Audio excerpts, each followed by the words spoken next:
Good morning to all our friends from the travel fraternity, students, and also from the industry. It gives me immense pleasure and happiness to welcome you all today in this tourism webinar being organized by Maulana Abul Kalam Azad University. Our Honorable Vice Chancellor, Professor Dr. Sawyer is also here. Along with him, we have the two other panelists from the tourism and hospitality industry, Sri Raj Basu, who is Director of the Health Tourism based in Siliguri and also the brand ambassador for the state for the state of Sikkim and Arunachal. More about his profile we'll let you know later once he begins his deliberations. And Pradito Mahapatra, who is the Assistant Vice President Sales and Marketing of Mayfair Group of Mayfair Hotels and Resorts, a popular brand in the hospitality industry. So with this, we begin our today's webinar, the topic being regional tourism. Friends, as you all know, tourism has been one of the world's largest industry and a major engine for economic growth and also employment generation, creating 1 in every 10 jobs and also almost 10% of GDP, and over 330 million jobs are there in the tourism and hospitality industry. Tourism has been a way of life for all of us. In fact, it is there inside each and every individual. Everybody longs to see something or the other, to see a new place, either go for leisure, go for recreation, go to meet friends, or for some adventure or education. Whatever be the reason, there is this is there in us, and we have been.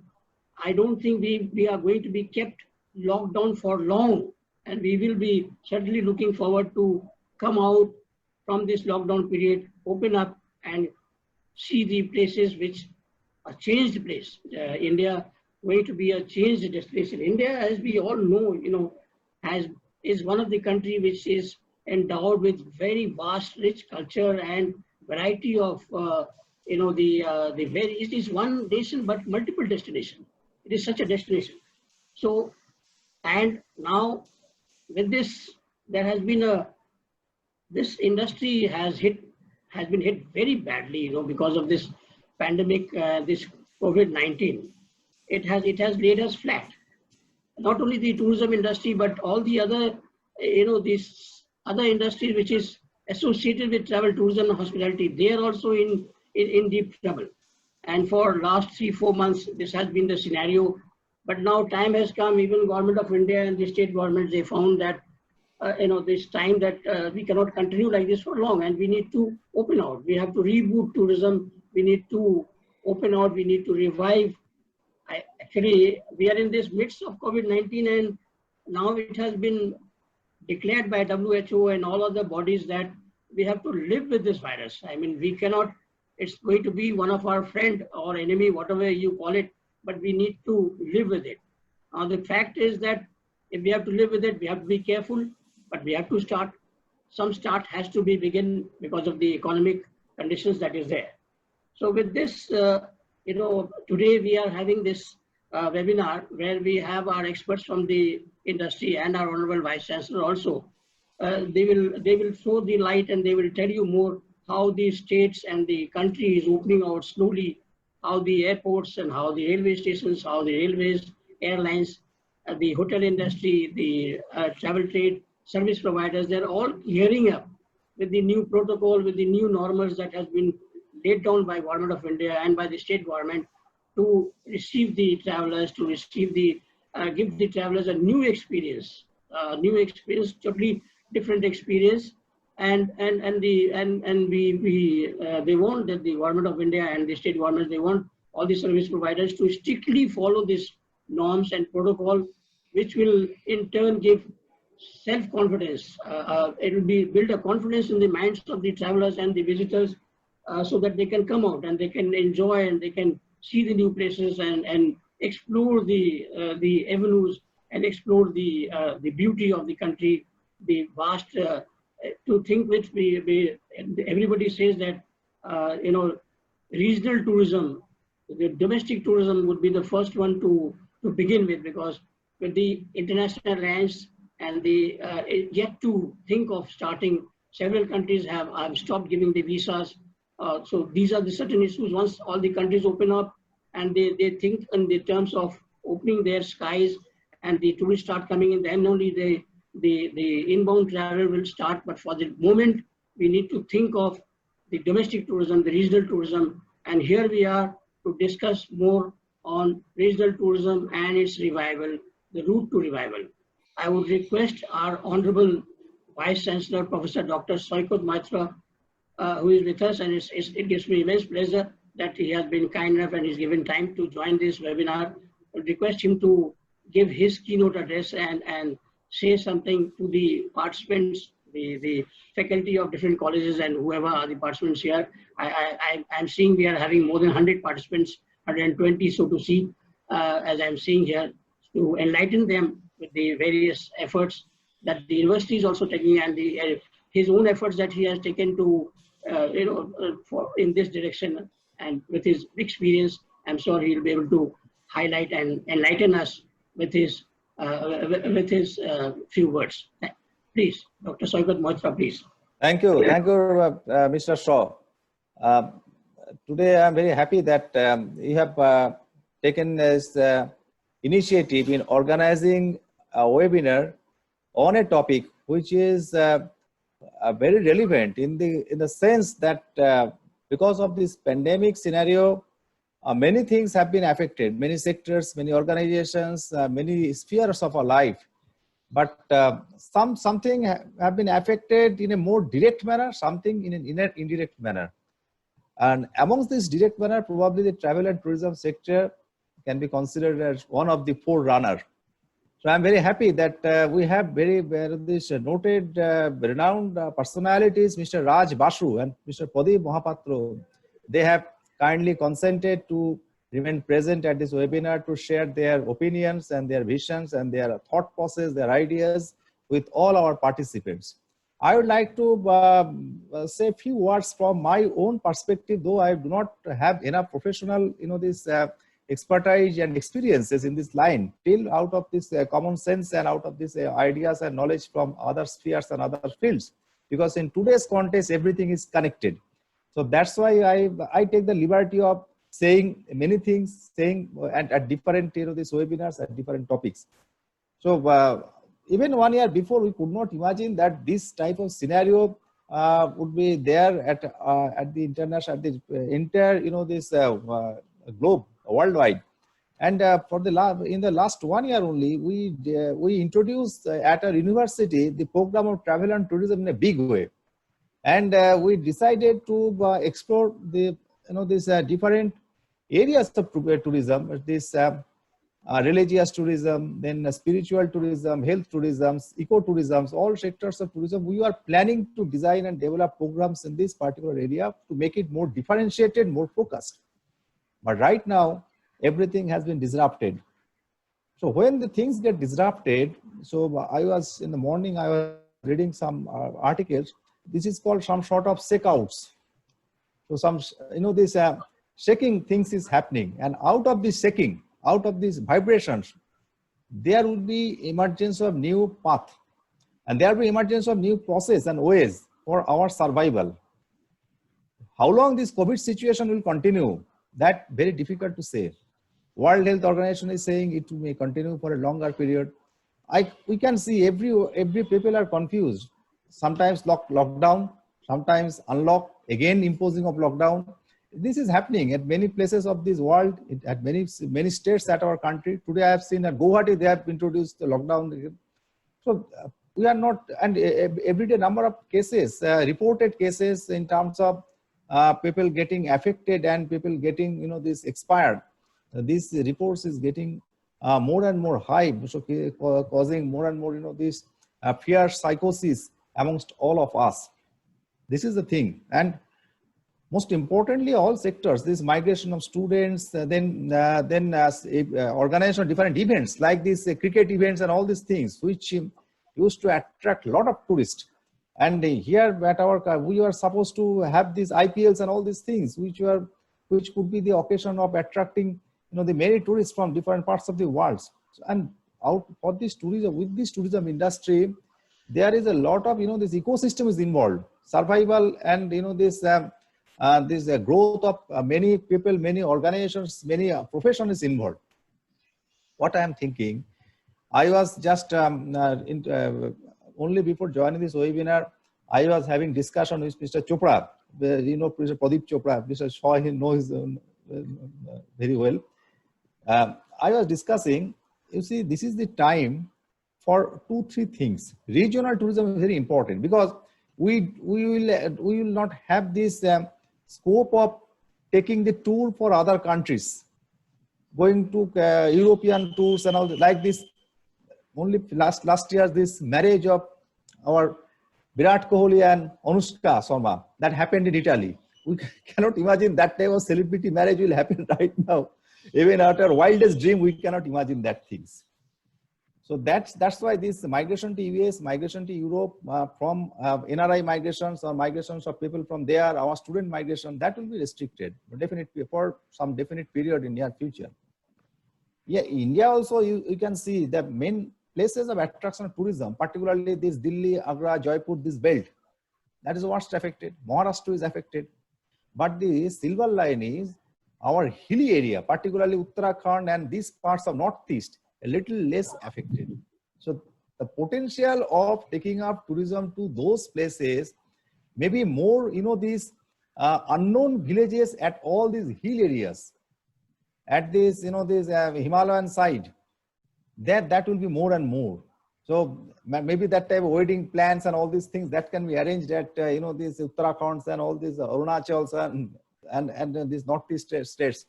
So these chances of this exploring of our own resources, which is having at the remotest, these corners of this country, regional basis, that become more and more. Long time before, Gurudev Rabindranath Tagore wrote a poem. There is a famous line, Bengali line. Those who knows Bengali, they will be understanding it. বহু দিন ধরে বহু দেশ ঘুরে বহু ব্যয় করে বহু কোষ দূরে দেখিতে গিয়াছি পর্বতমালা দেখিতে গিয়াছি সিন্ধু দেখা হয় নাই চক্ষু মেলিয়া ঘর হতে শুধু দুই পা ফেলিয়া একটি ধানের শীষের আগায় একটি শিশির বিন্দু. That means for long time we spend lot of monies to travel to other countries, many places, to see mountains, to see oceans and all these things, but we never bother to come out of our home and to see the beauty of these dew drops on the tip of a grass just before our, which gets sprinkled with the sunshine and all these things. So that's the beauty. So you see, this is the chance of getting pleasure from exploring all the resources nature has arranged for us in the vicinity of our home only. And India is such a country who do not have a dearth of this beauty. It is always a beautiful country. So now there lies the scope and challenges and opportunity of our travel and tourism professional to explore all these hidden and unexplored beauties and to present and showcase this among the community of this travel and tourism sectors. This is one thing. Second is, we know that very well, this time is a time where those activities which are based on digital, this domain, that will have more growth and survival. Everything is happening at digital domain. Those businesses which has this prefix small e, that means e-commerce or e-payment or all e-educations, all these things. Similarly, e-travel can one of the good opportunity for all of us. And how to take it, ahead. I was discussing at one of our previous meeting with Mr. Shaw, why we are not now taking initiative in creating or developing virtual tour for all our famous historical places, which always been a place of significant tourist attraction from international sectors for a long time. So if we can create products like this for virtual tourism package and products, and if that can be marketed digitally, that can have a significant opportunity for this development of tourism sectors in a new format, and that can give rise to emergence of a new profession. People who will handle this development of this virtual tourism, these products, and then marketing of these products and all these things. So that can be a different set of ecosystem. So so entirely in a management, from management perspective, it will be entirely a new way for the repositioning this business. This is one thing. Another thing is very important, as this time all the people, particularly those who are directly engaged as an employee at different tourism organizations, and particularly hotels and hospitality sectors, this is the time to reskill all of them in terms of soft skill, in terms of digital skill, in terms of these attitude skills, all sorts of skills. So we can, these times we can have a significant numbers of training and retraining program for all these people, because future, always we have to keep our hope that future will be this full of sunshine and full of optimism. So with this, we have to, at this time, we have to gain all these attributes which will be required for sharpening our potential for better applications in near future. So this will be another option. And another thing is, this is the time to have a massive ecosystem development for sharing our views and opinions. You see, in an ordinary time, we were getting people like Mr. Raj Basu, Pradeep Mahapatra together at this time to have a discussion, with elaborate discussions with all people. It would not be possible because they would have been busier with some other, this is some other activities, and this is normal to each and everyone. As there is a time that we are sitting at our home, mostly confined at our home, and we can devote some time for introspection, for sharing our wisdom, for sharing our planning, then this is the time to churning all these things to generate more and more ideas, how to take it ahead. So let us take these things in this way. We will use this time while we are confined at our home in the best possible manner for designing new things, and for sharing our knowledge, for giving training to those people who genuinely required it, and for exploring areas where technology intervened business can be developed further. Particularly, as I said, virtual reality, augmented reality, extended reality based business, travel tourism based business, which can have a better potential in near future, because in every sectors, what we are observing, this AR, VR, XR, MR, these types of technology was supposed to come to disrupt everything from education to entertainment everywhere. We are just forecasting even 6 months before that this extended reality, virtual reality, our entertainment, our educations, our healthcare sectors, many areas would have been disrupted, and that will be disrupted definitely. And there are lots of these skilled professionals will be required for that purpose. And why not to take travel and tourism in that this particular aspect also? That means to enhance the potential of these travel and tourism sectors with all these things, blending of entertainment, making it more this digitally interactive.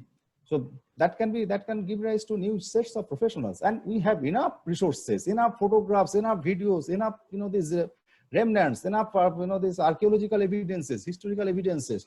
So content preparation is not that difficult. Only thing next, to make a proper planning for that. Probably I have talked a little more, and I was not supposed to talk little, because the experts are there.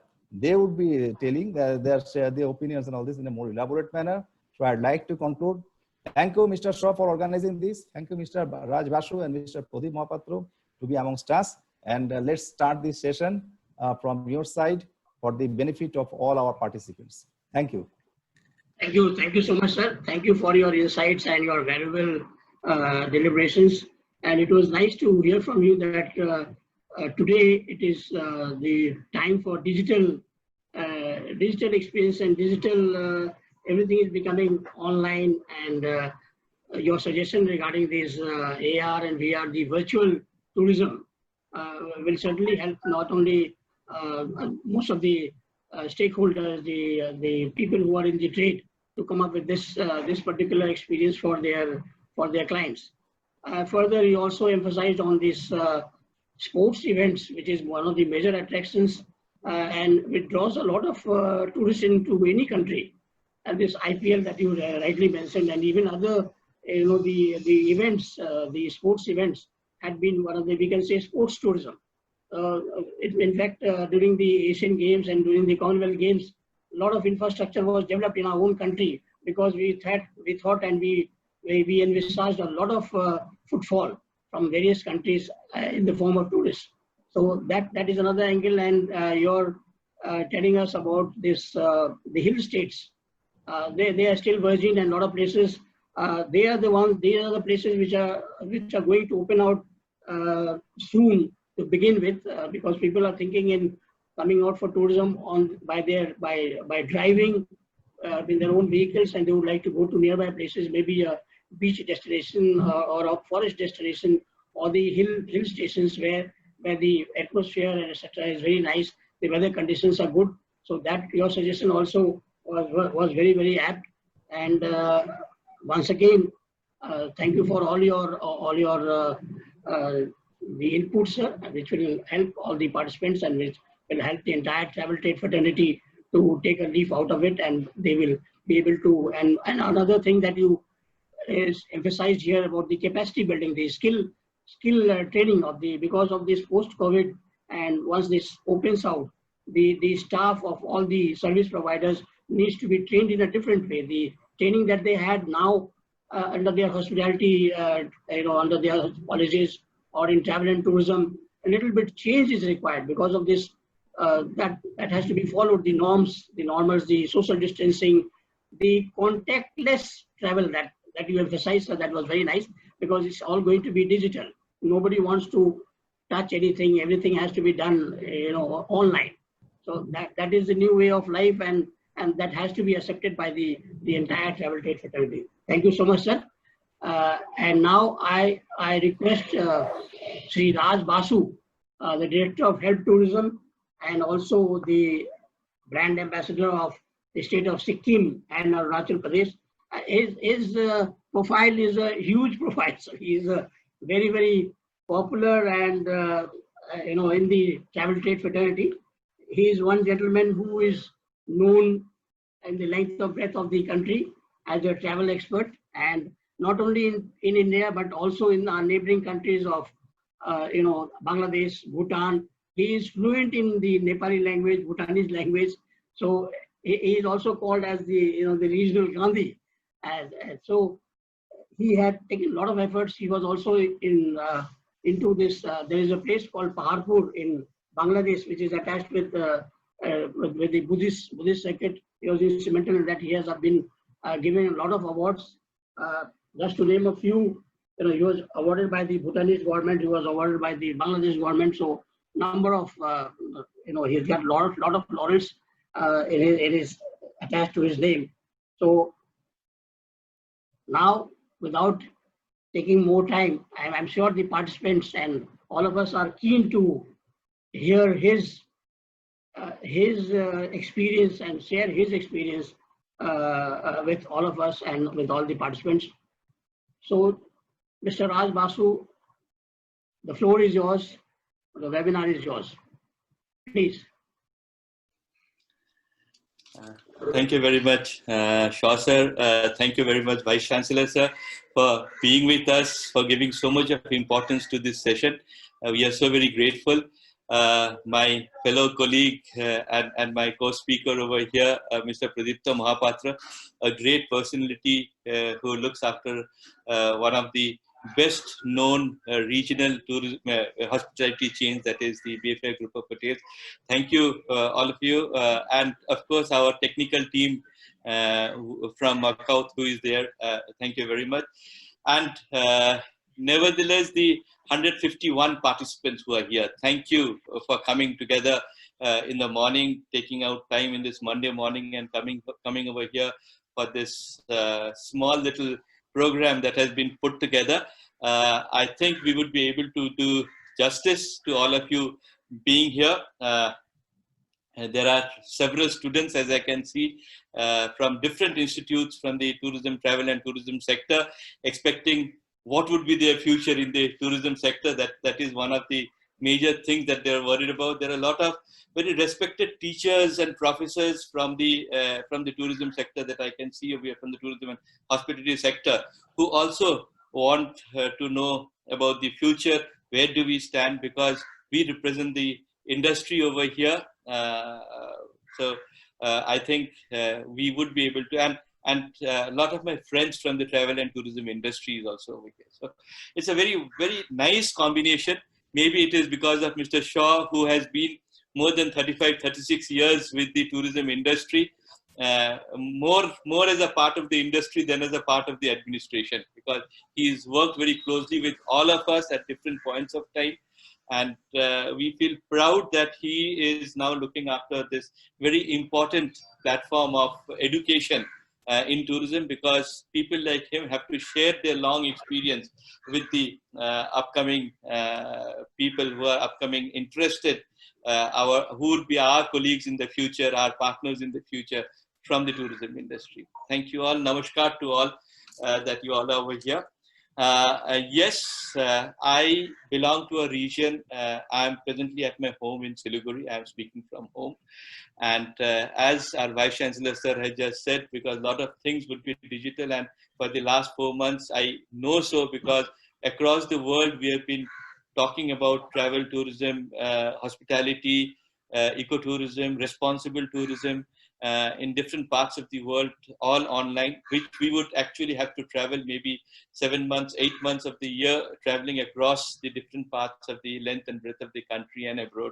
Just to talk about it, it is fortunate that so many of us, we could see that so many of us are interested, and this is a wonderful platform that we found out, that only not by going where we address only to a few people. It is also parallelly important to have things online, because then it reaches out to much more people. And this realization, we knew that this was a strong tool, but we realized during this COVID-19 crisis that it really works well. And I would just explain you how it works and how we have been thinking about tourism for all this year. With everyone's permission, if I can share my screen, I have a small little presentation to go through.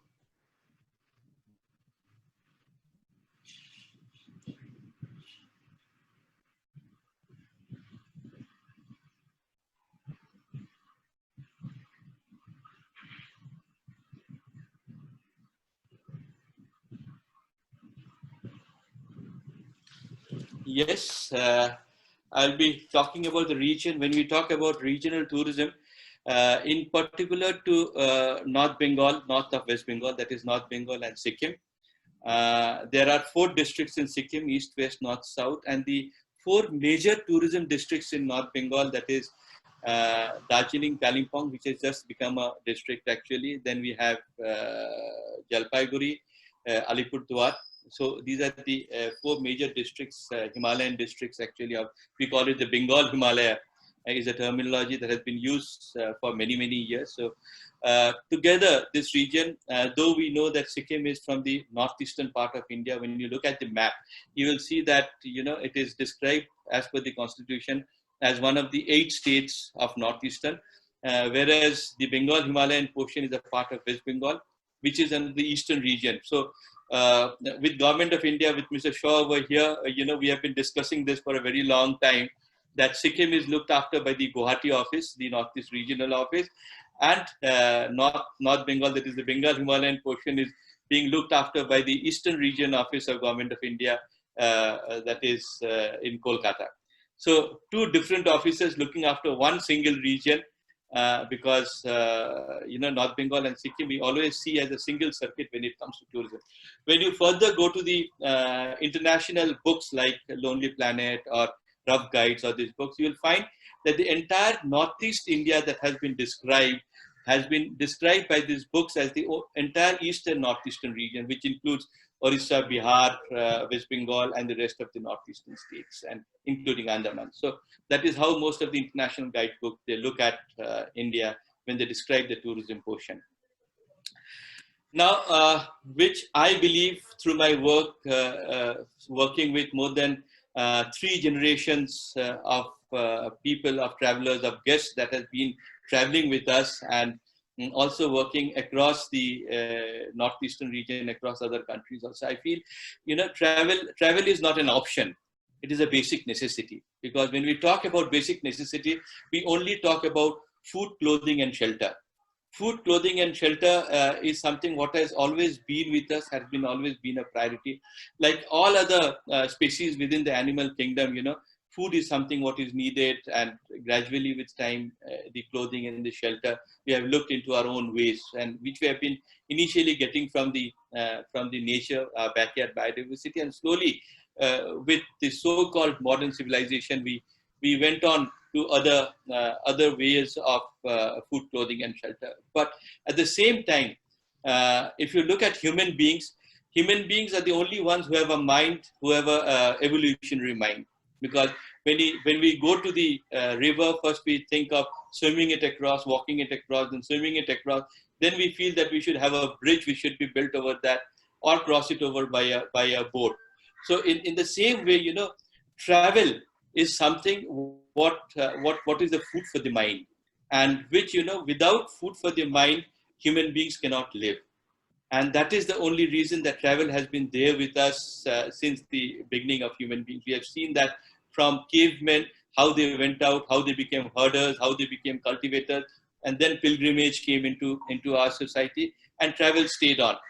And while we were doing so, when we were thinking so, in our culture of the Indian subcontinent, specifically across Asia, if you see, we say Atithi Deva Bhava. It has been part of the spirituality. Atithi Deva Bhava. We very often say, this is a common word which is spoken in India, which is spoken in Nepal in different ways. But if you look at the entire context that where it comes from and how we look into it, we say, Pita Deva Bhava, Mata Deva Bhava, Acharya Deva Bhava, Atithi Deva Bhava, which means, a place that you built as a society, as a human society, you built a place where you keep your father well, you keep your mother well, you keep your teacher well. Then only it's a beautiful place where where you can invite your guests to come and stay with you. So this small little principle is coming back today from the Western world as responsible tourism. And tourism, when we talk about sustainability, because if you look at the the SDG that we call it, the Sustainable Development Goals, the 17 Sustainable Development Goals, you'll find that tourism has been respected or regarded or considered as the first tool for achieving these 17 goals. While the world is talking about it at the different seminars in the big cities, we back in our northeastern part of India, we have our villages. Each and every house is a classroom of sustainability. Because if you look at the tribal communities in the northeastern part of India, you will see that for all the 3 basics, the food, clothing, and shelter, they are dependent on the forest, which is their backyard biodiversity. They get their clothing from there, they get their food from there, they get their shelter from there. And there was a time, from this entire region, that we have supported the world. We have given a new civilization, the civilization that we live in, the civilization of trade and industry that we live in.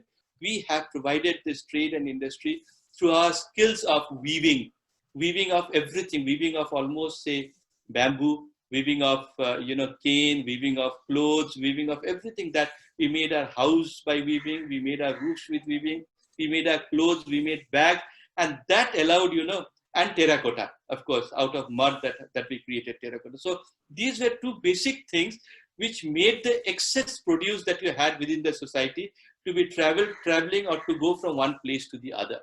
And that is how we created the rice route, the maritime route, going all the way from the Chittagong area down the Bay of Bengal into the Indian Ocean, and then covering through Nile into rest of the rest of the world.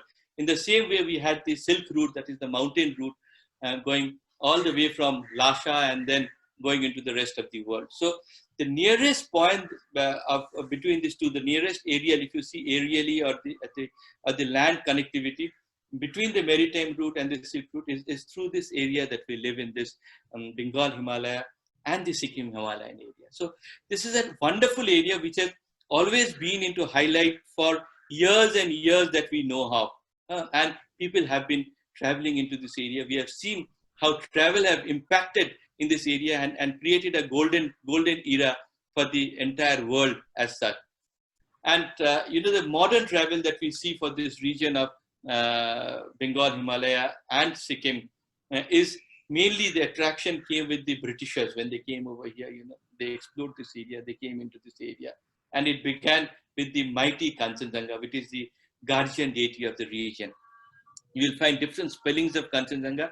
We have used the spelling which is very commonly used in Sikkim, the Kanchenjunga, the large mountain of 5 treasures, as we say about it, and the tea estates, the first industry that came over here at the tea estate, how we built up and how we made this region known. Darjeeling tea, when you go across the world, people across they may not be knowing Darjeeling, but they know about Darjeeling tea. So this was a very famous produce. So this was the beginning of the new tourism area or the modern tourism era for the country itself, the hill tourism that we talk of, because that time Darjeeling used to be the summer capital, while Calcutta used to be the capital. So it was always a place which attracted a lot of tourists, and it goes back to a history of almost 175 to 180 years.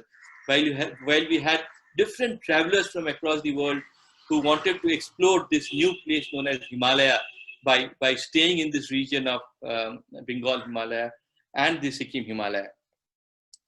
As an organization, I belong to an organization known as Health Tourism, and then as an organization, we cover this entire area all the way from eastern Nepal, the northeastern area, the Buddhist sites, which starts from Bihar, the footsteps of Buddha, starting all the way to the remains of Buddha, and going into Upper Myanmar, to Yunnan, to Bhutan, to Bangladesh, and to eastern Nepal. So this entire region is our region of work where we have been working for more than 3 decades, and basically with rural tourism. And why this region is so important, if you look at this map, this is known as the Hindu Kush Himalayan region. This is a map where the world is talking about today. All of you who are students, you must know that this is also known as the 3rd pole of the world. This has the highest water content, the entire, as I said in the beginning itself, how civilization came to us. Civilization came to us because we had this entire water system that we had with us. You can see all this big river valleys that is present with us. So this Hindu Kush Himalayan region is one of the region where, if you look at the center of it, the very center of it is the Bengal and the Sikkim Himalayan area that we have over here. And that is why this area is so very important, because the kind of impact or the kind of interference that we do in this area will spread to this 3rd pole, this so-called 3rd pole that we have, which is known as the Hindu Kush Himalayan region. And the entire world for centuries have been wanting to find the secrets of wealth, both in the kind of economics and spirituality, both together. People have been looking forward to find both the wealth in this region of the Hindu Kush Himalayan region. So this is a very important context that we need to know when we talk about tourism, because we are into one of the most important tourism areas from the human point of view when we go ahead.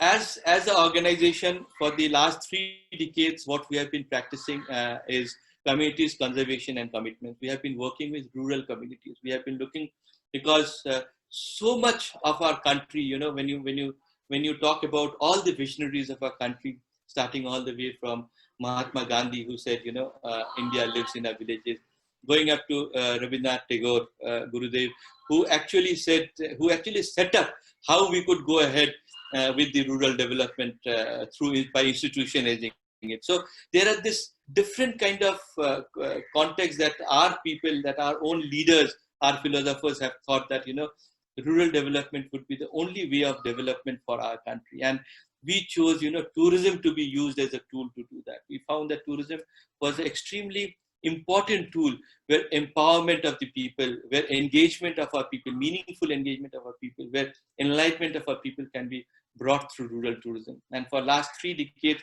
we have been part of this movement of rural tourism across. From time to time, there has been different international organizations who have come to our region. When the Ecotourism Society came in, they thought, we were doing some work what was worth for ecotourism to be, as an ecotourism model, and they featured this as the first ecotourism model of the country. Our work that was there, they featured as the first ecotourism model from India.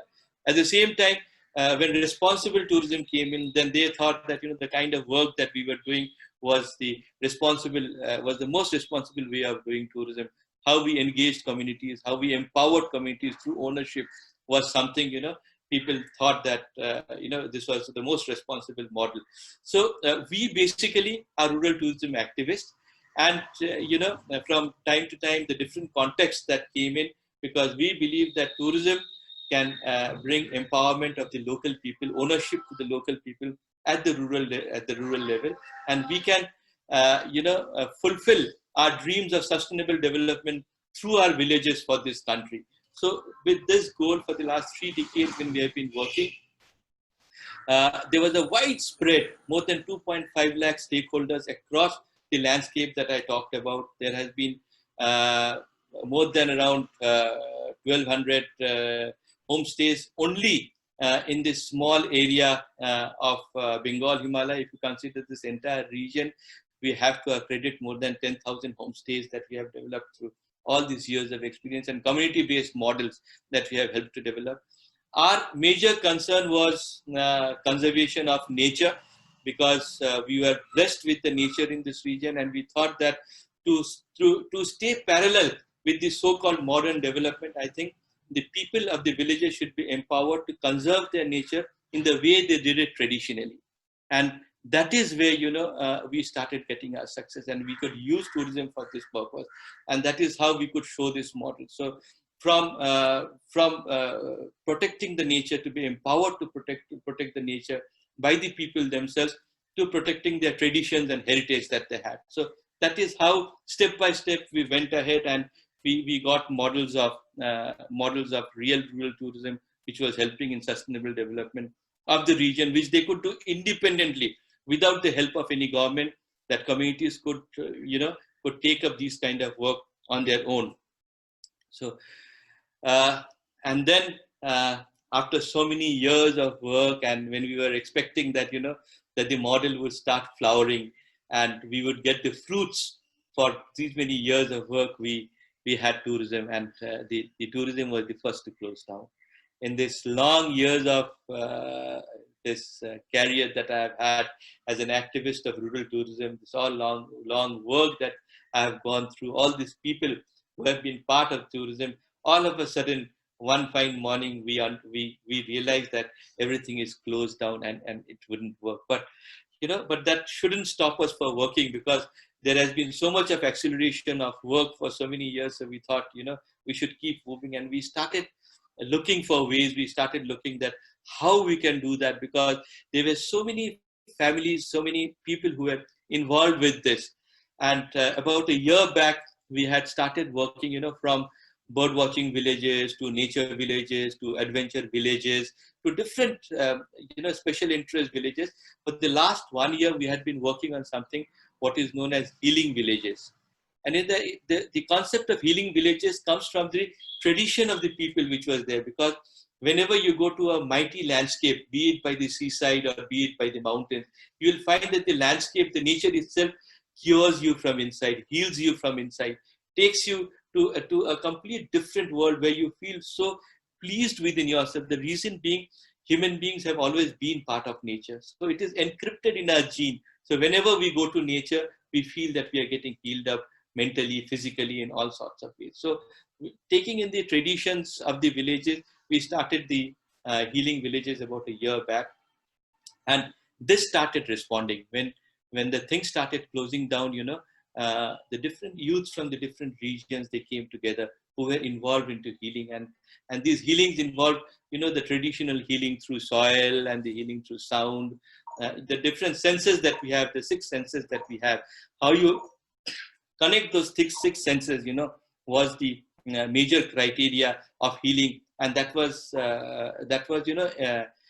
within the communities, within the village communities that we had. So the healing process could be developed within the community, and we started seeing, it worked.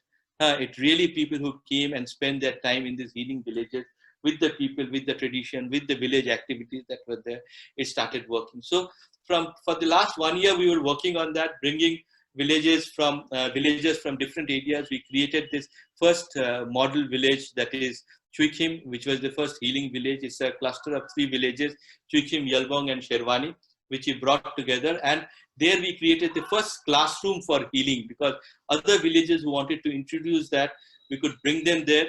They were homestays, they lived in the homestays, and with the people, they got involved into this healing process, and they could go back to their villages and implement their village also as a healing village. So this has started getting a lot of interest from people from across, not only across India, but from across the world and across the micro region also, because people at this point of time, when they have undergone this kind of pressure of COVID-19 crisis, and still undergoing that, because we don't know how long we have to live with this kind of COVID-19 crisis. Considering in the urban areas, every day the pressure that each one of us living in urban areas have to go through mentally, these kind of healing villages, they can bring in a lot of changes.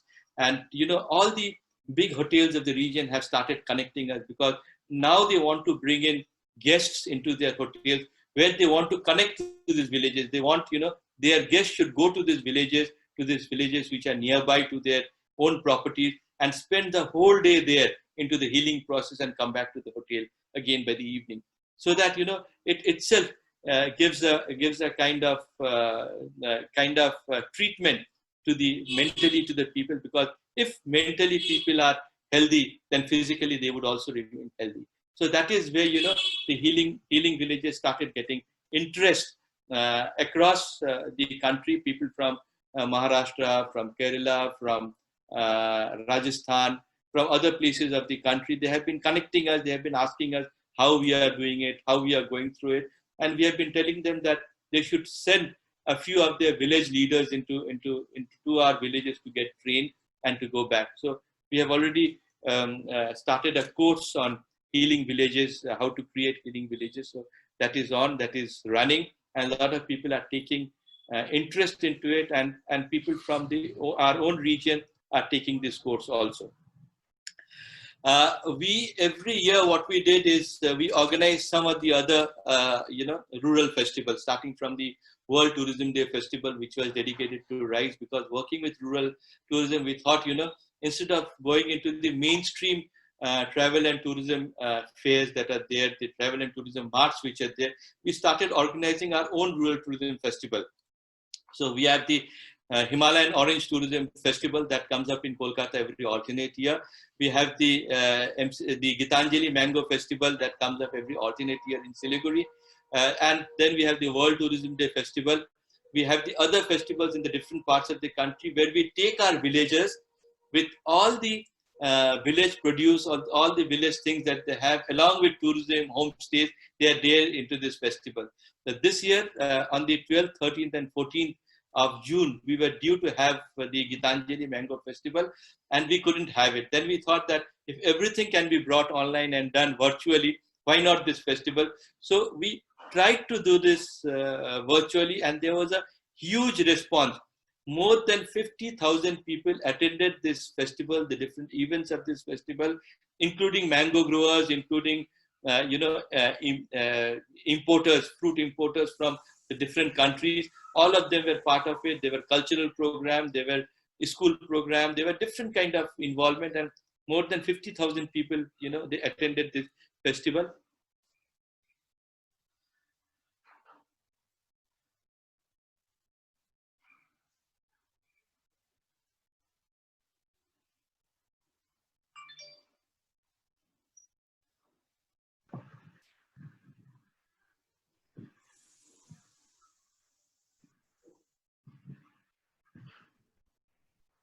There is no sound, Mr. Basu, I think.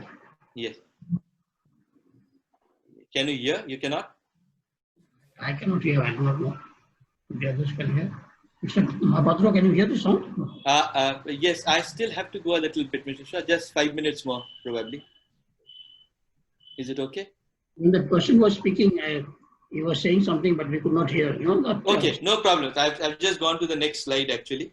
Okay, that is yes. We have been doing festivals to keep people engaged to tourism for a longer period, you know. And considering that, you know, we decided that the places should open up, and the protocols for restart has to be brought with the people. And we, for the rural areas, it was very tough to take in the protocols that was given for the bigger hotels and for the bigger properties. So we created our own protocols, like how to do namaste, do gaj distance, that instead of saying 6 feet, do gaj distance, use of mask, chuo mat, and the different ways, you know, where villagers could very easily understand the way we created our own protocol process. And we started, you know, bringing in awareness among the stakeholders that it is not difficult, that they should start. The biggest thing that we required, you know, we needed to bring awareness among the communities, because staying in remote villages, there are half-done WhatsApp news and the half-done news that reaches the villages, and they think that all tourists who are coming are COVID-19 carriers. So this myth was something what was, you know, was taking away the tourism, because they thought that if tourists would come into their destinations, into their green, beautiful destination, as our Vice Chancellor sir was just saying, you know, these could be some of the best destinations during this period, during this COVID-19 period. But then how sure that we were that our communities were ready to receive them? Because rural tourism is not about a hotel or a lodge or a homestay, but it is about the whole village who gets involved to be a part of the tourism. So that is where, you know, we had to do a lot of awareness program. We are still continuing with a lot of awareness programs within the villages, where we are bringing together all the villagers together, and we are telling them about the disease, what the disease is about, how it takes place, how it spreads, all these small little details. We keep telling them about this, about the protocols that are there, and about awareness about the disease. We tell them, you know, they also remain mentally and physically, they have to remain well, because they shouldn't go into gossips and the myths that are going around. They should themselves be involved into different kind of meditation, yoga, use the traditional methods that they have been knowing for years together, and to use it to receive tourists also. So these are the kind of awareness that we kept on doing across the villages. We started teaching them how to what were the basic protocols that has to be maintained, and how they can do it locally also. A lot of things which they can make locally, we have started teaching our villages, because mask and the aloe vera based, you know, the different washes which are there, the soap and the other thing, which they can all make it locally. So there will be smaller enterprises which would come up in the villages to cater to this category. So we went into that. We started with the preparedness for the service providers.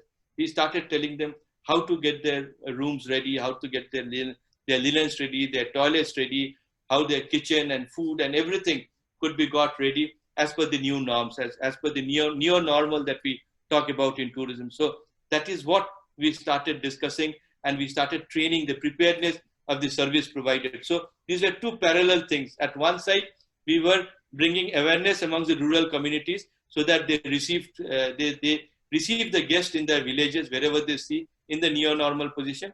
At the same time, we started training the stakeholders directly, the homestay and the other service providers directly, the car owners and everybody.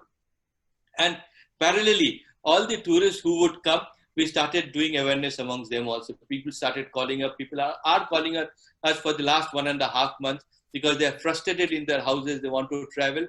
So we are telling them the neo-normal for travel, because travel will not remain the same as we know. And we have to live with this crisis. So naturally, the people who wish to come, they shouldn't come to the airport or the bus stand or the railway station and be unprepared. They should know the basic protocols of travel that are taking place. So we are running a tourist awareness program also on a regular basis, on online itself. We are doing this on a regular basis. about the bus transport, about the train spice, not only about air, but all the other things, all the other medium that we are considering. We are talking about it also. The biggest challenge that we have, because why we started with this rural tourism, because we saw that agriculture was no more viable, but agriculture was needed to feed the world. Without agriculture, the world would be, would be hungry. So agriculture was needed, but none of our youth, because it was not viable, none of our youths wanted to live in the village and do the agriculture. So parallelly, we started bringing rural tourism as a complementary, as a very meaningful complement to the profession over there. Slowly, a lot of youth started coming back. And today, because of the crisis, a lot of youths who are there in different cities, our own brothers, sisters, our sons, daughters who are there in this one, they are now talked about as migrant laborers, and they have come back to their villages. They don't know what to do because the funds that they had brought with them are, some have already finished, some are on the verge of finishing, and they don't know what work to do. So it's one of the biggest challenges that we have at present. And because you are so many of us in this house today, so it's a small little question that I have to all of you, that if you can just you can take your time by 3rd of July, because most of us remain on the screen. I would request that you please come out of the screen for a period of time and think yourself, give your mind to this. This is an issue where we can make our India one of the models for the world, that how can we make our villages self-dependent and powerhouses of sustainable development of our country. Now that all the people in the cities have come back to their villages, we have a lot of unemployed people. At the agriculture, what is not viable in the villages. So what more can we do our villages? How can we make our villages more sustainable? How can we make our villages independent without the help of any government support or other things? The people themselves, because for years and years they have survived in these villages without any outside support. So how they can go forward with that? If you all can please put in maybe a paragraph or two and email it to me, it will be very helpful, because all of you who are listening over here, I think a lot of you have young minds, have innovative minds, and could come up with wonderful ideas. So if you can send your ideas to us, my email address is actraj@gmail.com. You can see it on the screen. You can note it down. Thank you, everyone. I'll be open to question after my colleague and my co-partner, Mr. Mahapatra, has spoken. We will take up questions after this. We will try and answer your questions that you may have. Thank you, everybody. Namaskar again.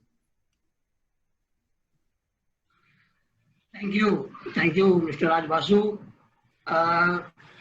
Indeed, being the advisor to the state of Sikkim and to the state of Arunachal Pradesh, why now I can realize, and now all the participants can also realize, that a person having such a vast, in-depth knowledge and of the area, of the region, hill states, and the involvement of the community, that's very, very important. In fact, the benefits of tourism should percolate to the lower rank of the people also.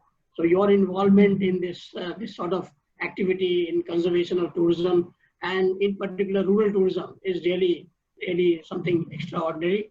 And I'm sure some of the other states also in the northeastern region might take you up as advisor to tourism, the way you are doing so well. And now we will be having Mr. Pradipto Mahapatra, second expert from the industry, to speak to our participants. He is the Assistant Vice President of Mayfair Group of Hotels, Mayfair Resorts and Hotels, and he has done, he is holding a degree in hotel management from IHM Bhubaneswar, and he has also done MBA, and plus that he has also done, Masters in Travel and Tourism. So, and he's got a long experience, several years of experience. Earlier he was with the Oberoi Group of Hotels, and with his sheer, his dedication and his efforts, he has risen to this particular status of the post of Vice President of Sales and Marketing. Now, we would request him to share his views and his knowledge and his inputs about what the state of Orissa, our neighboring state, has been doing for the revival of tourism and the hotel industry in Orissa, in particular Mayfair Hotels and Resorts, what they have been doing for the revival of tourism in that state. In fact, they have hotels in not only in the state of Odisha, they have hotel also in West Bengal, in Siliguri. They have one in Kalimpong, they have one in Darjeeling, and they also have a hotel in Sikkim, in Gangtok. In fact, when I was the regional director of Indian tourism in Calcutta, I was instrumental in inspecting quite a few hotels. In fact, most of their hotels in India, I had inspected for star classification as chairman of the committee. Now, without saying anything further, I would request Mr. Pradipto Mahapatra to share his views and deliberate his presentation to the participants. Mr. Mahapatra, please. Thank you, sir. Namaskar. Namaskar, Professor Maitra. Namaskar, JP Shaw, sir, and Mr. Raj Basu, my industry colleague. I have, and thank you for a lovely presentation. In fact, I have heard your presentation. I have interacted with you so many times, but this was one of the best. Thank you so much.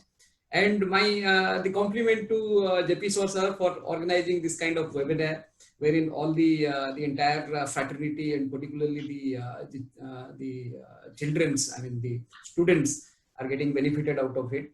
In fact, what Mr. Shaw said, he is a kind of mentor to us because he has done the classification of all our hotels, and under his guidance and mentorship, we have got the star classification. So the kind of input, the kind of feedback, the kind of knowledge he is having, it is tremendous. And in fact, you should be blessed that Mr. JP Shaw is associated with your organization. Thank you, sir. So I have a small presentation which I would like to take through, so that the talk is precise and we hit to the kind of discussion we wanted to do.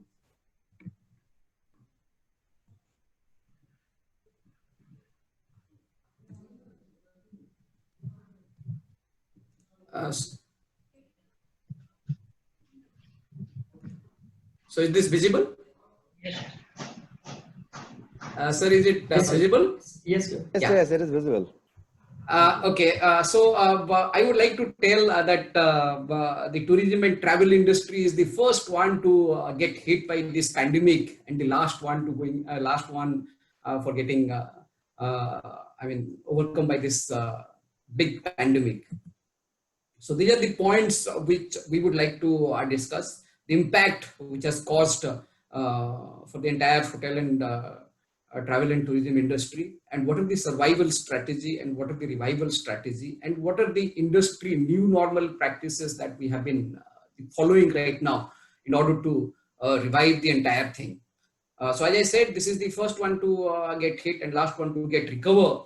So it is always important for the entire fraternity to come forward and help each other, so that the right strategies, the directions, and the advices are taken during this time, and the entire thing is done for the survival and revival of this industry. So we would like to discuss about the impact of COVID-19, which Mr. Shaw has already told, and Mr. Raj Basu and Professor Maitra has already told. I would just like to put it forward in the record. According to WTTC, World Travel and Tourism Council, the travel and tourism industry in India generates around 17 lakhs crores. So this is a figure of 2018 and 19. So 2019 and 20 has not yet come off. So I think it is going to further get down because of the pandemic.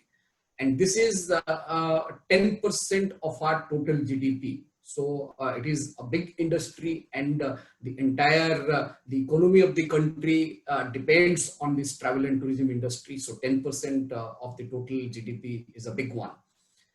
And the travel and tourism industry itself creates 43 million jobs, which is again close to 10% of the total employment what our country generates. So due to COVID-19, so we are, in fact, you see, this is what we do not want. But again, the industry is predicting that 50% will be jobless and approximately 7.5 lakhs crores will be revenue loss. We seriously do not want. So that is why all these survival and revival strategies are planned, but this is what is the industry forecasting. So these are the points which we would like to discuss under the survival strategy. So right now it is the time to show the solidarity. The entire industry association has to come forward and get united. So that is how this pandemic, because you see, we do not have to pull each other's legs. We need to come over and show our solidarity, so that in an appropriate way we try to overcome this pandemic. So you must be knowing FAITH is an organization. It is an association which is called Federation of Association in Indian Tourism and Hospitality, which represents 10 industry associations. Okay, for example, ITO, ATTUI, ATOAI. So all those associations are actually affiliated to one single association, which is called Federation of Association in Indian Tourism and Hospitality. So they are having constant dialogue with the government. So every day, every moment, they're having the constant dialogue with the government, and steps have been taken as to how this particular industry, which has got hit the most, will be overcome. So similarly, the Tourism Council of CII and FICCI, Confederation of Indian Industry, and Federation of Indian Chamber of Commerce and Industries, are also having constant dialogue with the government for the revival, for the survival of this industry. So all these associations, along with all the stakeholders, are in touch with the government of India and the different associations who are responsible for the survival of this particular company. So as far as the survival strategy is concerned, they are already in that job, and most of the things seems to be happening. So there are few demands which are already placed in front of government. For example, help in paying the employee wages. So this is what the government has partially responded. In fact, the Provident Fund and ESI is what the government is going to take care of. That is what they have declared. Similarly, the relaxation in GST. So there is a GST holiday which the entire industry has requested for. So similarly, the electricity charges, the electricity HLP, heat, light, and power, is the having the most expense. That is the highest expense. That is the major expense what a hotel industry incur nowadays. So in fact, so we have asked for a relaxation in the electricity charges, the contract demand, which is a constant electricity charges, which comes even if you do not use the electricity. So that itself is quite high. So we have requested government to waive off that, or maybe give some relaxation. Similarly, the relaxation in statutory license fees. So there are bar license, there are FSSI license, there are so many licenses. In fact, when you apply for the star classification, all those licenses has to be there, and that costs money. Yeah. So since there is no operation for last 3 months, and we do not know how the industry is going to move forward, so we have requested all the statutory license fees to be waived off, or maybe there are some relaxation which needs to be given. So these are very important points which the industry stakeholders are already discussing with government, and I'm sure the government is going to do something in order to revive survive the entire industry. But this COVID-19 has given us a new approach in our life. So it has taught us what is hygiene, what is sanitation, and what is the safety and security of our guests. So it is the new normal. You see, earlier we used to have the things which were there, but now it has gone extra mile, extra step.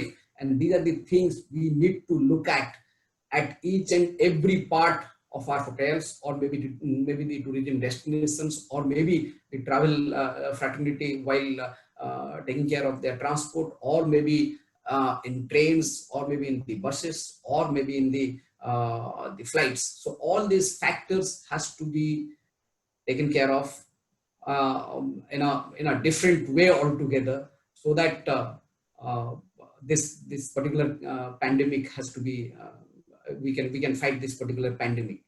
So there are a lot of SOPs and guidelines what we have already got from the government, from the WHO, World Health Organization, and from the local association, local governments. So all those things we have already got, and accordingly the individual SOPs for whatever activities we are doing are being prepared, and the training are imparted to all the staff. Yeah. So this is how the rest of the period is going to. I mean, once the vaccine comes up, the things are going to be different. But till the time the vaccine is not on, so all these new normal practices has to be adhered by everybody. There are a lot of cost control measures are to be undertaken. In fact, you see the income is less. In fact, you see what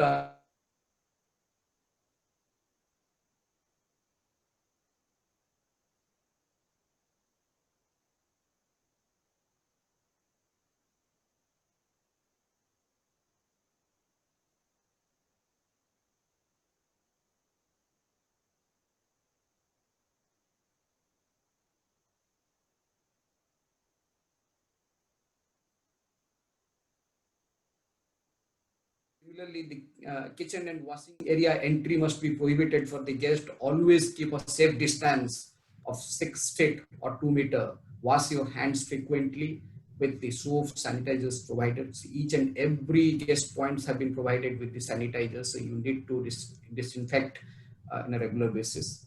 Put all disposable plates, cups, bottles after use in the garbage bag. So there is a garbage bag which is specified for that, so you need to do it. So similarly, there are do's and don'ts for the hotel staff as well.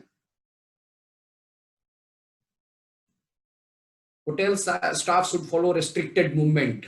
They simply cannot go to each and every part of the hotel. So they need to be there in that part of the hotel, that part of the department where they are supposed to, they're assigned for a particular job.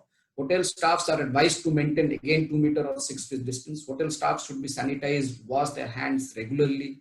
Hotel staff should adhere to zero touch policy. That's again very important. So we will discuss how this the check-in, check-out, food service, all those are happening. So we will discuss on that.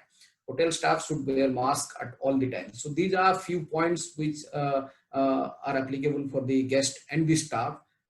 Apart from the complete guideline, what needs to be done in order to operate a particular hotel are very clearly emphasized here, and it is very important for all of us to strictly follow all these guidelines.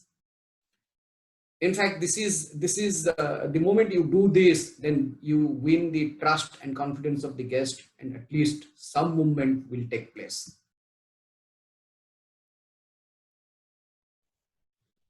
Yeah. So there are, you need to have the technological revamp, online reservation, contactless check-in. In fact, you see, the moment you have a reservation, then you don't have to come to the front desk to do the check-in. So you need to have online registration card like this. So this is what we have implemented in our Mayfair Lagoon in Bhubaneswar. So this is an online registration card. So you need to fill up everything.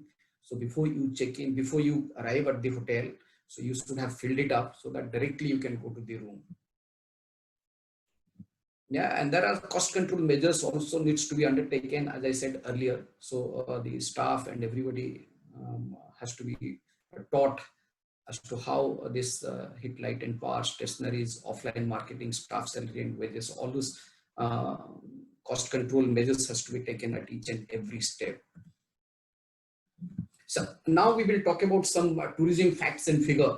So inbound, this is a figure of 2018 and 19. Inbound, we had an inbound movement of 10.50 million traveler per annum. So inbound, we all understand the foreigner who are coming to India for the tourism purpose. So similarly, outbound, the foreign and the Indian who are going to the foreign countries is 26 millions, and the domestic is 1.8 billions. So domestic tourism is a very important segment for all of us. So we need to now emphasize on the domestic tourism so that you know, I mean, all the whatever few people who travel inside the country, they contribute to the tourism and travel industry. Now, but definitely this figure are going to get down. So whatever figures we have, and now the government has allowed only 30% room inventory to be sold. In fact, in Odisha and in West Bengal, so they have allowed that you can only use the 30% of your room inventory, and that's what, in fact, you see, you cannot because this is decided keeping in view of the social distancing, and also to completely sanitize a particular room after a guest checks out from that particular room. So this particular room has to be under quarantine for 24 hours with proper sanitization, then only it can be allotted to the second guest. So now it is, we have already spoken, in fact, Mr. JP Saw has already spoken and Mr. Raj Vasu has already spoken. Domestic tourism mainly has to be promoted, and also the guests who are in the driving distance from a particular destination. So the drive-in experience plays a very major role. So as a hotel group, we have also introduced a drive-in experience, which is called Mayfair Drive-in Experience. So it has got all the facilities keeping in view of the new normal, along with the facilities for the driver and the parking facility for the vehicles and all. So this is how we need to do a little business through this particular experience. Then it is time for the moment tourism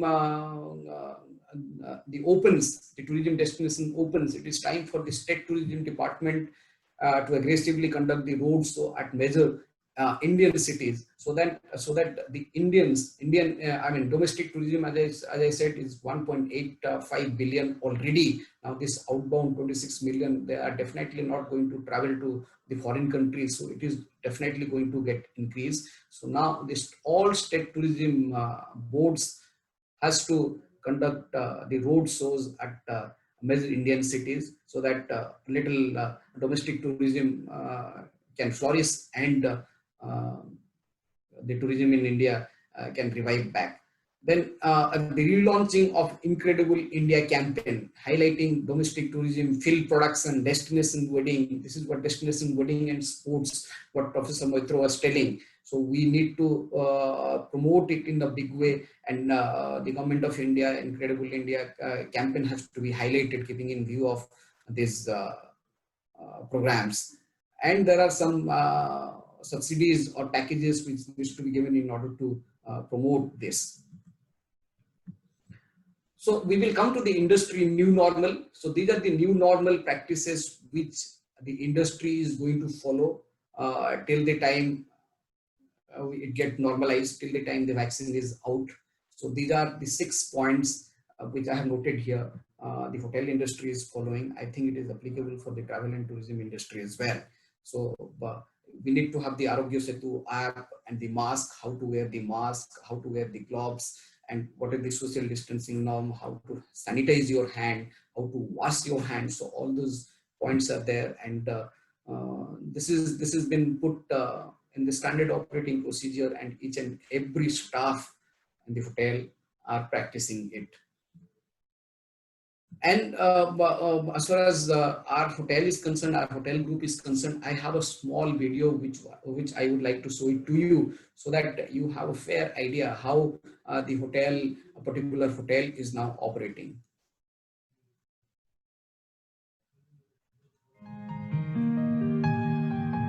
Namaskar, I'm Mahima Chaudhary, Brand Ambassador for MAKAUT Hotels and Resorts.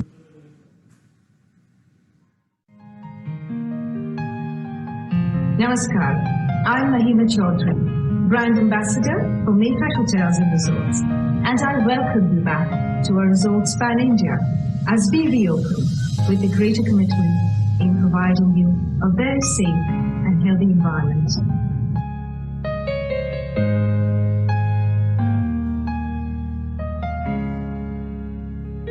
On arrival, thermal temperature checks, hand sanitizing, and baggage sanitization is done for your safety. Extra masks and hand sanitizers are available. Footwear sanitization kiosks have been set up.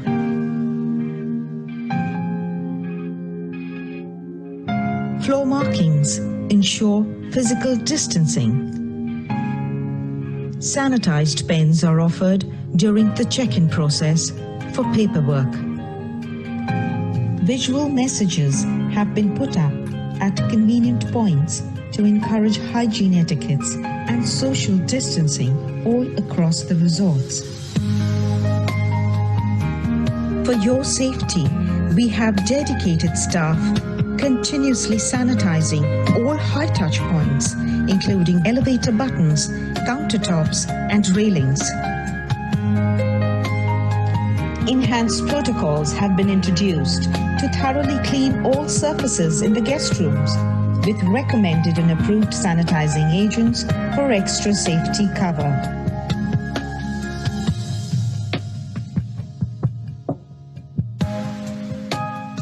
While our service associates serve contactless food and beverage, delivery can be at your doorstep.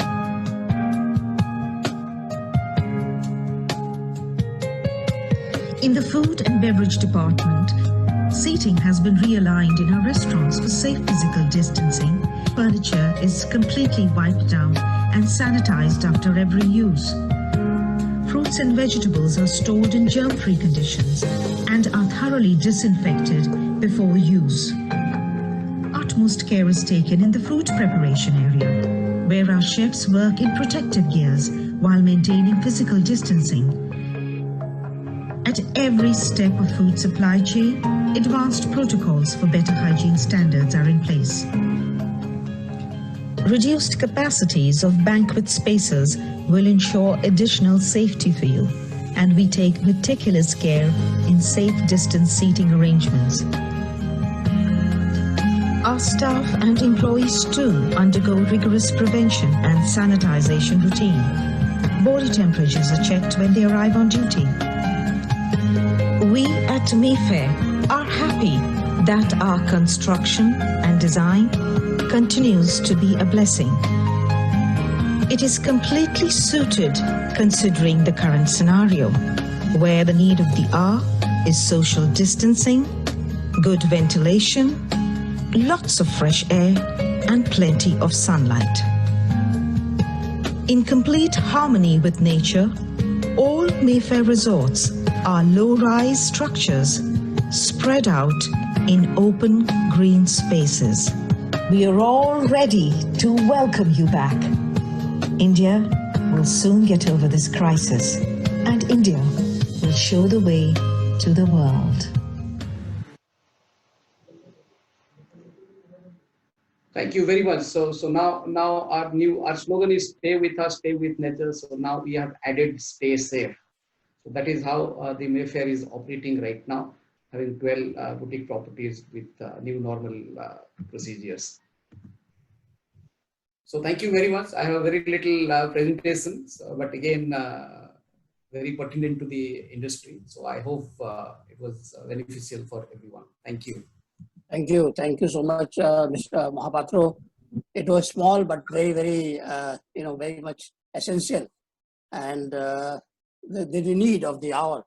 In fact, your presentation highlighted the SOPs and also the normals that is required at present for the confidence building of the travelers and the visitors.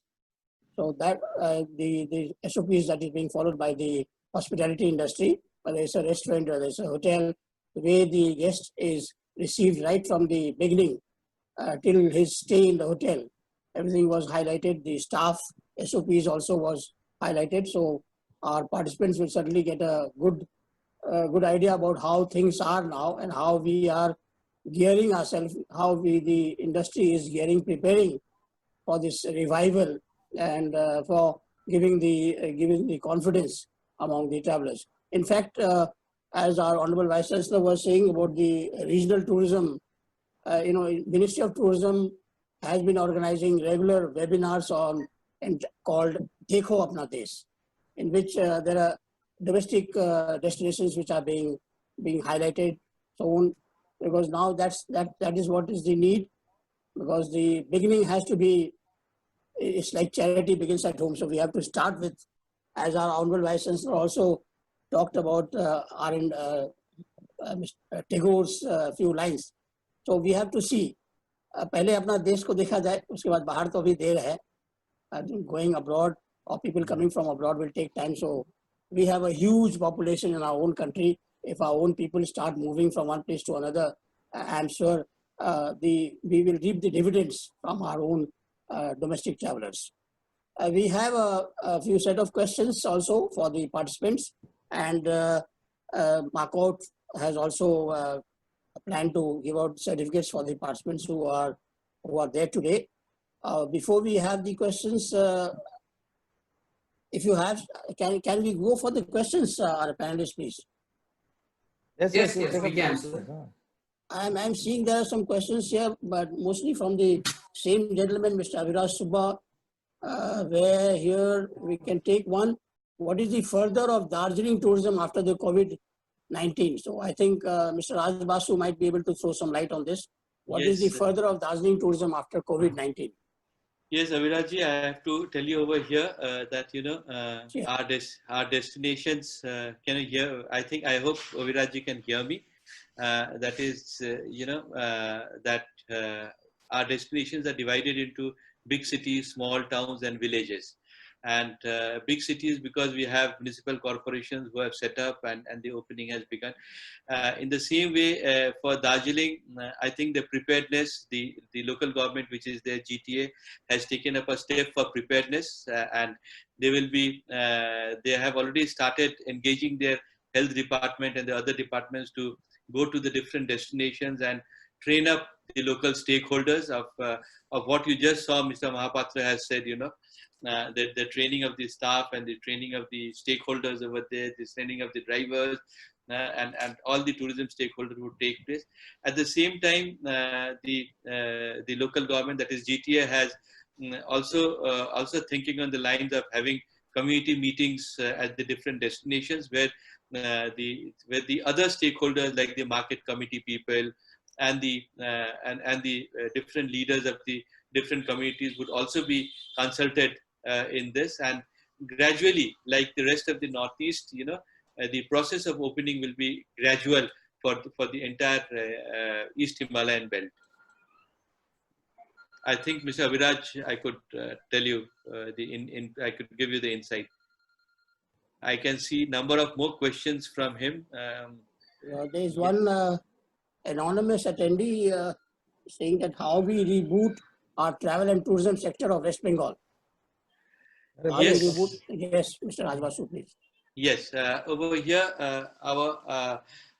because we know West Bengal is a tourism-friendly state, and almost every house is a house where we have a tourist actually in West Bengal. So under such circumstances, also in West Bengal, we have our own, other than the Aragya Setu.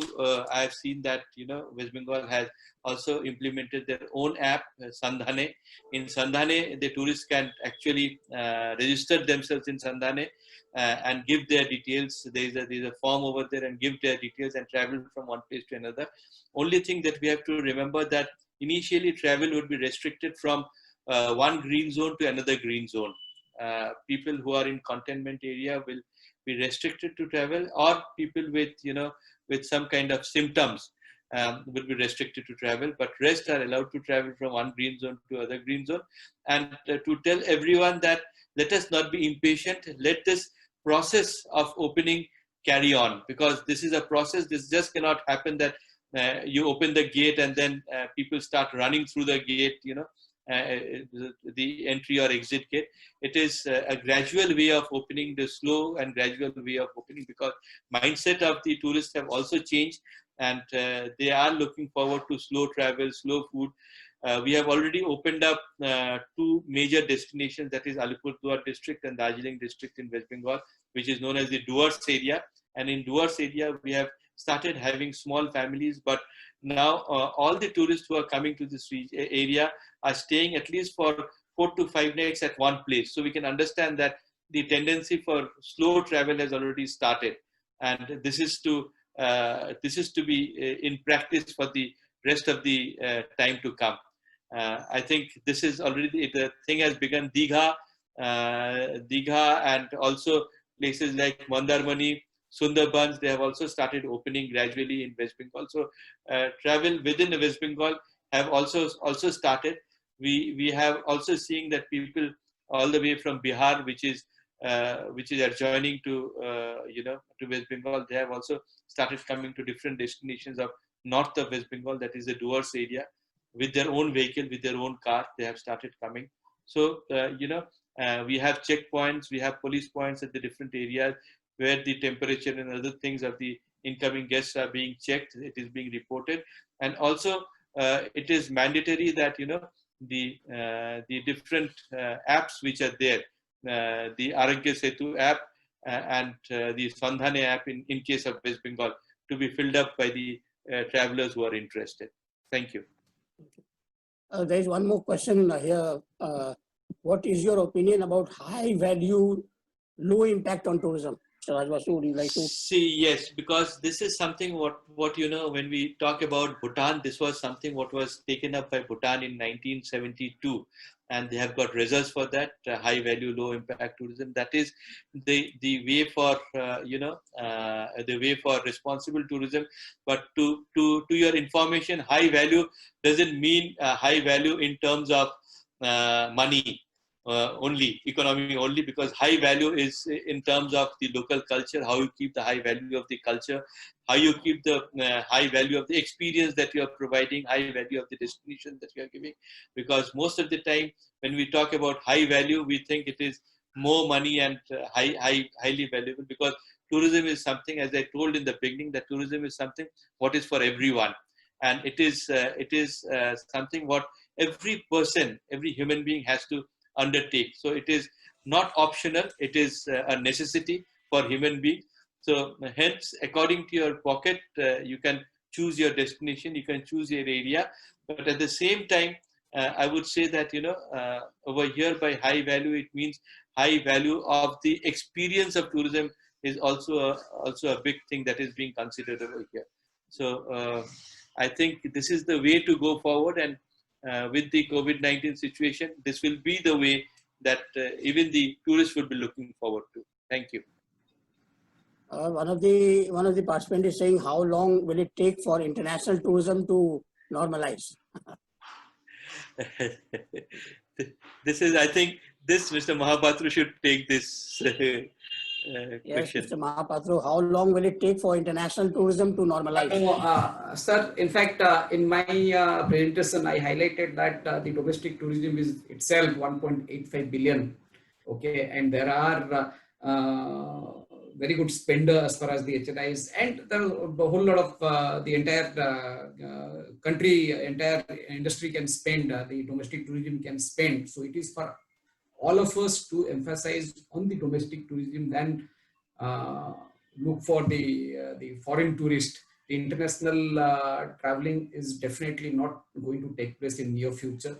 It will take more time, and it is very difficult to get the confidence back of the traveler. So it is not going to take place in near future. It is time for all of us to emphasize on the domestic tourism.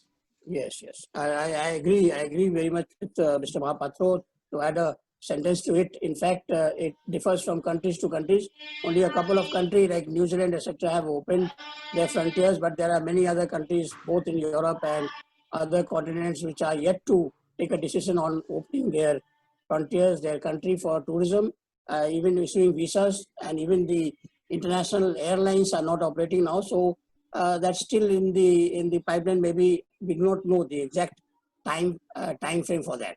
But then surely, if not early, but lately, or maybe in a year or a little over, international tourism also will start. So we keep our fingers crossed. There is one more question here. It is a problem to go for long tour until the train service becomes normal. What is the expected time for the train service to get normal? I mean, this also, Mr. Raj Basu, I mean, this is for the Indian Railways, and depending on the scenario in the country, the railways will start functioning. They have started with the main cities from Delhi, Rajdhani Express type of trains, and they had started trains to bring the migrant laborers from different places into their places. The trains did start, but then now lately we saw the notification from them that it has been, some sectors have been stopped again. So it's a time frame now. We are in a period of, this is the community transmission period of COVID-19. So, safety is also very, very of prime importance now. We need tourism to go to, we need the normal life to come back, but then keeping safety as a paramount importance, that is also very important. So hopefully railways also will start operating in other sectors. They have just begun now. Airlines also have just begun now. There's one question, how virtual tourism will help us to obtain same experience as we get from visiting a proper destination? Yes, Sayanti, I must tell you, this is a wonderful question. There are some things what cannot happen virtually. Virtually, you can, we say we can create a willing heart. Virtually, we can show you some pictures. Virtually, we can show you some videos. Virtually, we can take you to the place through our talk. But we can create a willing heart inside you. But you actually have to travel to a destination to experience the destination, to experience the people over there, because hospitality is something what you have to experience. So naturally, there is no alternative to actual travel. Through virtual travel, we can only, as I said, we can only create willing hearts. And I hope you already have a willing heart and you would want to travel to the region that we are talking to you about, and you would be a wonderful traveler for the future. Thank you. Thank you. Now, the technical team, are you opening the link for the quiz? So, Sawyer, can I just make a small request? Yeah, please. There are a lot of people who have put their names and address and everything, or maybe some questions in the chat box also. So if you can just take them, and wherever you think it is necessary that Mr. Mahapatra or I as panelists, we have to reply to them, you can email to us. And we will certainly reply to them through email or through WhatsApp if they have that. We'll be happy to do that. You can please do that, sir. We are having the list of all the participants, and it is there in the chat box. So our technical team will be on the job, and they will send the questions to both of you. Because I can see a lot of teachers of tourism, a lot of professors in tourism. I think yes, we should reply to a lot of the questions. Yes, why not? Why not? Yes. There is one question here. Do you think in present context, agro-tourism can be a better option? Certainly, yes. Agro-tourism is the way to go forward, because as I said that I was in the beginning of my talk, I talked about the healing village, where agro-tourism plays a major role, and that is where we are trying to marry that actually, the agriculture with tourism. That has been we have been trying for so many years now. And now I think it is the time for fruition, because people will concentrate more on that. People will not look at exotic food and other things, tin food and everything. They would like to go to an area and look for more natural food and organic food when they go over there, and be themselves involved with the soil, how the joy of growing your own food from the soil. So we are looking forward to people who would now come for vacation, not for short holidays, but they would actually come for vacation and spend a very meaningful time with the villagers across the Himalayan and the other regions of the country. Mr. Mahapatra, maybe you would like to take this question. Will prices make any difference in hotels due to the present situation? In fact, you see, as far as the expenditures are concerned, we are incurring a lot of expenditures. In fact, our room maintenance cost, which used to be around 5 to 7%, it has gone up to 30 to 35% now. So the expenditures are increasing as compared to the income, yes. But again, room and the other services are being the perishable. We would like to wait and watch. If in case there is less demand, definitely we need to come down with the price. And now we are allowed to operate with 30% inventory only. For example, our Puri property is only having 60 rooms. We are allowed to operate only 18 rooms. And so 18 rooms are getting full, whatever price we sell it. So, but again, having said that, we have incurred a lot of expenses in terms of cost which has come off to practice the new normal. So it's all depend. It is all demand and supply. If demand is more, definitely the price is going to be high. If it is less, definitely we will compromise. Let's take one last question. What will be the possible avenues to restrict mass tourism in ecotourism destinations of West Bengal? people Sir. after people start moving into destinations post-COVID? Already, yes, yes. Already, the the protocols that we have. You heard in Mr. Mahapatro's talk also that only 30% of the occupancy will be allowed presently. So that itself restricts a lot of tourists. So a full capacity destination would only have 30% of the total tourists that would come in. One is that. Secondly, is that after a tourist has checked out, we have to give 24 hours time for that room to come back to normal, which means you are losing, means with every checkout you have one night which is already left out. So in that way, the system, the protocol itself would bring in the flow to a level where it is very responsible, where it is low, and where it is means very nice and entertaining for the tourists themselves, because they would get a lot of time to themselves instead of going to a destination and hitting each other's shoulder. They would more be free, lonely, and more into go into destinations, as I just said, more going to look for destinations which are rural, which are close to nature. Because I can already see in the chat box, because a lot of people have already shown interest in going to the different natural areas, which means from our small group of 150 people, 151 people, we already have that kind of impact. That means you can understand that how the mindset of people have changed across the country.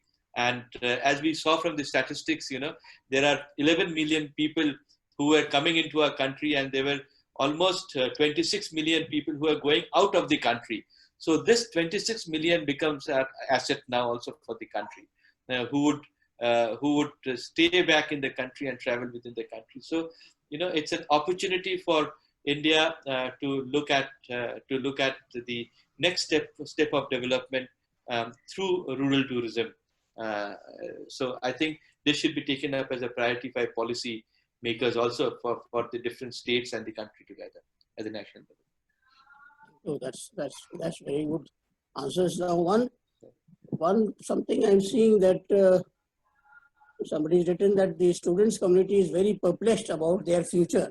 If you speak and align on their future by not choosing a wrong industry. No, for the students, I told in the very beginning, because students, you have to understand that you are with the right industry, because that the basics of life for a human being to survive, the way they need food, clothing, and shelter, they need travel, because travel is an essential is an essential element of the human life. That human life cannot survive without travel.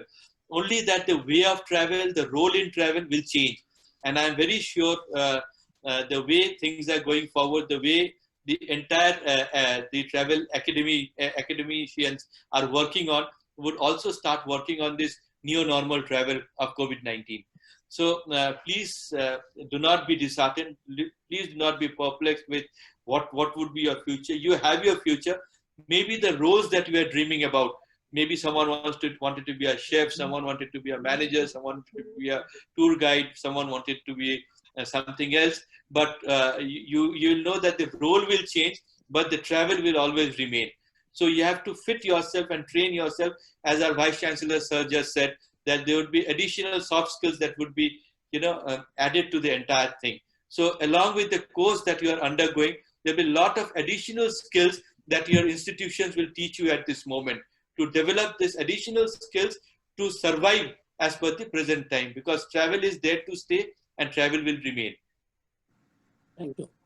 May I request our Honorable Vice Chancellor to add a few words of wisdom for the students who are getting perplexed, sir, please. So for students, my advice will be, as our presenters presented, there are many exciting things in travel and tourism.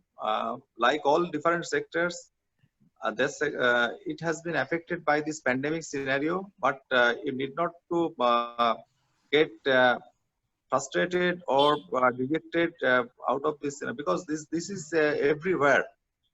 That's why it is pandemic. And what we are foreseeing that in near future there will be emergence of different set of new skill requirements and new professions. In travel and tourism. This is the right time for upgrading your upskilling you and upgrading your knowledge communication skill, soft communication skill, computational skill, learning computer, learning different programming languages, learning these different these digital there is tools and techniques, as I said earlier, virtual reality and all these things. How does this work? Because this travel tourism, this back-end work, day by day, it is being more and more supported by IT only. So how to learn all these things, and because there are lots of opportunities available right now from from digital platforms, you can learn many things.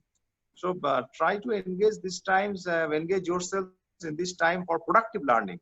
And there are lots of things and lots of these opportunities for applying creative ideas, and just you have to introspect and you have to find out different ways for equipping yourself with the latest with the different skills and knowledge and which will be required in near future. And I believe that everything has an end. This pandemic scenario will come to an end someday, and after that there will be these different sets of requirement depending on the technological development and depending on the these cultural development and all these norms and all these things, and how you are equipping yourself for taking care of all these new things in near future. That based on that, your this growth, your career growth, your this growth in life and all these things, that will depend.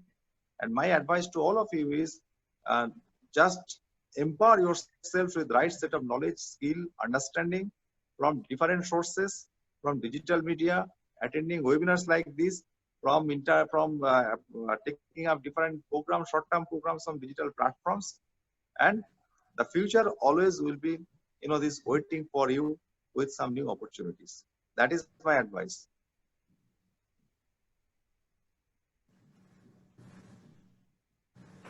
Thank you, Maitri sir, because I think that is very useful for the students and they would certainly take up.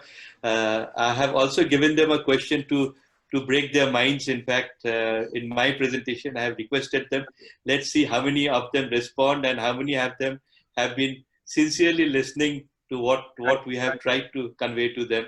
So that, this should be a new learning for them also, to put their minds that this could be a way out and this could be a new learning for a lot of them, sir. I thank all our, I thank both our... we have our discussion forum. Yes, sir. Hello. We have our discussion forum. So my advice to all of you is that questions or the assignment posted by Mr. Raj Basu, you take a note of it, write something on it, and then you can write something more also, and post at these discussion forums, because this is the time for this taking up the culture of writing articles and writing opinions in internet and digital media, and start it with your own ideas, with your own innovative ideas, opinions, and do something for viewing by others. And by this way, you can develop a good community also, a learning community where knowledge further will be evolved, and that will help us in building up our knowledge-based ecosystem, in taking care of these subjects, travel and tourism, in a big way in the future. Absolutely, sir. You are absolutely right. So, many thanks to Mr. Raj Basu and Mr. Pradipta Mahapatra. Maybe this is just initiation, and we will be organizing these types of webinar again and again, and we would like to have you amongst us for sharing these types of wonderful, this deliberation to our participants. And we believe that travel and tourism in this country and in the as a subject profession as well, that will be this taking place, this front seat in near future very soon. Absolutely. Thank you. Absolutely. Thank you once again, both Mr. Mahapatra and Mr. Raj Basu. Thank you, sir. Thank you for organizing webinar. this. It was very fruitful, and all of participants have benefited from your deliberations. Looking forward to see you soon in some other seminar, as Honorable Vice Chancellor said. Hopefully you will join us in that seminar also, in that webinar. Thank you to all the participants for giving a patient listening hearing at this webinar, and wish you all a very good afternoon and very good evening. Thank you. Thanks. Thank you. Bye.